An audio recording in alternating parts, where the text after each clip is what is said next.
हालते हाल के सबब हालते हाल ही गई। शौक में कुछ नहीं गया, शौक की जिंदगी गई।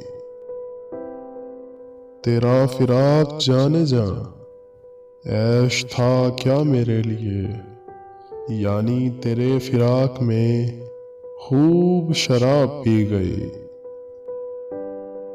तेरे विसाल के लिए, अपने कमाल के लिए, हालते दिल थी खराब और खराब की गई। उनकी उम्मीद नाज का हमसे ये मान था कि आप उम्र गुजार दीजिए, उम्र गुजार दी गई।